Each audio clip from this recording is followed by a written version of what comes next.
Set کے office کے کافی چکر لگا چکی تھی۔ عزا نے منہ بسورا کہ کس طرح وہ ان بھائیوں پہ ڈورے ڈالنے کی کوشش کر رہی ہے۔ جو بھی تھا وہ اس بات پر خوش تھی کہ کم سے کم اسے اب ان بھائیوں کا سامنا نہیں کرنا پڑتا تھا۔ سارا دن کام کر کے وہ بہت تھک چکی تھی۔ جیسے ہی آفس کا ٹائم ختم ہوا وہ آفس سے باہر نکلی۔ اسی پل سیٹ بھی آفس سے باہر نکلا۔ عزا نے محسوس کیا سیٹ اسے دیکھ رہا ہے۔ عزا کا دل کیا اس سے سوال کرے، اس سے پوچھے کہ سچ کیا ہے، لیکن وہ کچھ نہیں کر سکتی تھی کہ کسی کو یہ حق حاصل نہیں تھا، اس لیے وہ مٹھیاں بھیجتی اس کی طرف دیکھے بغیر وہاں سے چلی گئی تھی۔ سیٹ نے اچھی طرح سے اس کا جائزہ لیا تھا کہ وہ کس طرح منہ بناتے ہوئے گئی ہے، لیکن وہ سمجھ نہیں پایا تھا کہ وہ کس بات پہ اتنے نخرے دکھا رہی ہے۔ جب سے یہ پریگننٹ ہوئی ہے بہت نخرے دکھا رہی ہے۔ وہ کچھ سوچتے مسکراتے ہوئے کندھے اچکا کر واپس اپنے آفس میں چلا گیا۔ کیا تم تیار ہو؟ عزا کو صوفیہ کا میسج آیا۔ ہاں، اس نے جواب دیا۔ ٹھیک ہے، آ جاؤ۔ ابھی 2 گھنٹے کے لیے کوئی ڈاکٹر اس روم میں نہیں جائے گا۔ تم اچھے سے بات کر لو، تمہارے پاس یہی ٹائم ہوگا۔ ایک بار پھر سے تمہیں وارن کرنا چاہتی ہوں کہ تم پکڑی گئی تو میرا اس سے کوئی بھی تعلق نہیں ہے، کیونکہ میں اپنی جاب نہیں کھو سکتی، سمجھ آئی؟ صوفیہ نے اسے آخری بار وارن کیا۔ وہ اسے تسلی دیتی اپارٹمنٹ سے باہر نکلی۔ بلڈنگ کے باہر وہ چپکے سے ادھر ادھر دیکھتے خود کو کسی کی نظروں میں آنے سے بچاتے ہوئے اسپتال پہنچی تو سامنے ہی صوفیہ کھڑی اس کا ویٹ کر رہی تھی۔ اس طرف اور خیال رکھنا، زیادہ وقت نہیں ہے تمہارے پاس، صوفیہ نے اپنی منزل کی طرف اشارہ کرتے کہا۔ عزا دھڑکتے دل کو سنبھالتی لفٹ میں گئی اور فرسٹ فلور کا ویٹ کرنے لگی۔ اسے ابھی بھی ڈر ہی لگ رہا تھا کہ فریحہ نے شور مچایا یا اس سے بدتمیزی کی یا ان دونوں بھائیوں کو بلا لیا تو پھر کیا؟ پتہ نہیں وہ کیسی ہوگی اور وہ کیوں ہے، آخر کیا راز ہے، کہیں اس کا فیصلہ غلط نہ ہو۔ اگر فریحہ کی بات سن کر اس کا دل دکھا اور اس سے پچھتاوا ہوا تو پھر وہ کیا کرے گی؟ اس کے ذہن میں کئی سوال گھوم رہے تھے، لیکن جو بھی ہو اسے تو جانا ہی تھا، کیونکہ اسے کسی بھی حال میں سچ جاننا تھا۔ وہ انجام کی پرواہ کیے بغیر لفٹ سے باہر نکلتے سامنے نظر آتے ہی کمرے کی طرف بڑھی۔ اس نے اپنے دل پر ہاتھ رکھا، جیسے خود کو تسلی دی۔ وہ روم میں داخل ہو گئی۔ سامنے ہی بیڈ پہ بیٹھی ایک لڑکی کتاب پڑھنے میں مصروف تھی۔ اس کے ہاتھ پر ڈرپ لگی ہوئی تھی۔ وہ بے حد کمزور سی لگ رہی تھی، ایسے جیسے اس کی زندگی کے آخری دن چل رہے تھے۔ عزا کچھ حیران پریشان سے اس کی طرف بڑھی۔ تم یقیناً عزا ہو نا؟ فریحہ نے کتاب سائڈ پہ رکھتے ہلکے سے مسکراتے ہوئے کہا۔ آپ میرا نام جانتی ہیں؟ عزا کو حیرت ہوئی۔ ہاں، میں تمہارے بارے میں جانتی ہوں۔ ان کو کافی بار کہا میں نے کہ میں تمہیں لے آئیں میرے پاس، میں تم سے ملنا چاہتی ہوں، لیکن وہ دونوں بھائی ہر بار میری بات کو ٹال دیتے تھے یا بات بدل دیتے تھے۔ اچھا ہوا کہ تم خود آ گئی، ویسے بھی میں تم سے ملنا چاہتی تھی۔ آؤ بیٹھو۔ وہ دھیرے سے چلتی ہوئی بیڈ پر بیٹھ گئی۔ لیکن تمہارے دماغ میں کافی سارے سوالات ہوں گے جو تمہیں یہاں پر لے آئے ہیں، تم پوچھو کیا پوچھنا چاہتی ہو؟ فریحہ نے نرمی سے کہا۔ مجھے آپ کے بارے میں جاننا ہے کہ آپ کون ہیں اور ان دونوں بھائیوں سے آپ کا کیا رشتہ ہے، عزا نے صاف صاف پوچھا۔ میرا نام فریحہ اعظم ہے، میں ایک فوٹوگرافر ہوں۔ ان دونوں بھائیوں سے میری ملاقات ہوئی جب میں نے ان کا ایک فوٹو شوٹ کیا، اور اس طرح پتہ ہی نہیں چلا کہ کب یہ دوستی بڑھ گئی۔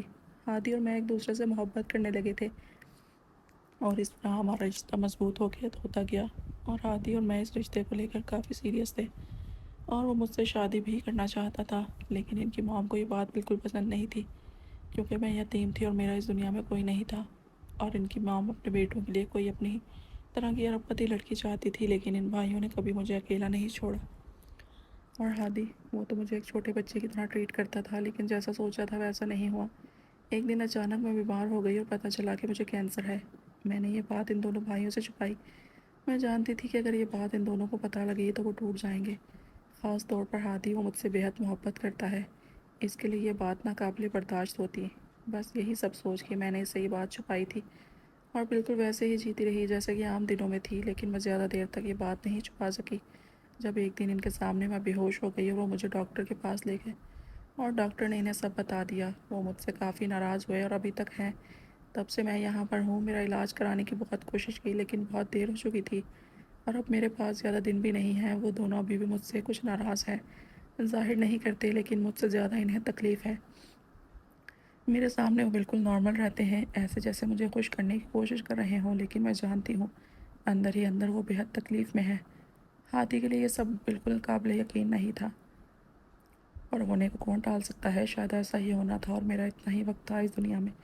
فریحہ نے اسے سب کچھ بتایا۔ عزا کو بے حد دکھ ہوا کہ اس کے پاس زیادہ وقت نہیں ہے، لیکن وہ یہ جان کر کچھ پرسکون بھی ہوئی تھی کہ فریحہ ہادی کی گرل فرینڈ تھی، سٹ کی نہیں، اور اسے اب یہ بھی سمجھ آ رہا تھا کہ ہادی کیوں جیلس ہوتا تھا۔ آئی ایم سوری، مجھے دکھ ہے یہ سب جان کر۔ ایزا کو شرمندگی سے بولی، اسے سمجھ نہیں آ رہی تھی کہ وہ کیا کہے۔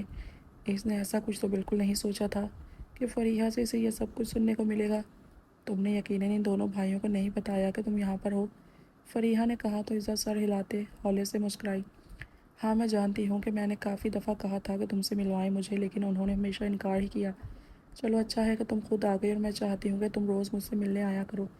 جیسے ابھی چھپ کے آئی ہو ویسے ہی آ جایا کرو، فکر نہیں کرو، کسی کو پتہ نہیں چلے گا، یہ بات ہمارے بیچ رہے گی۔ فریحہ نے اس کا ہاتھ تھامتے نرمی سے کہا۔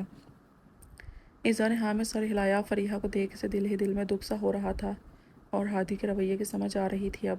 مجھے ایک اور سوال پوچھنا تھا، ایزا نے کہا۔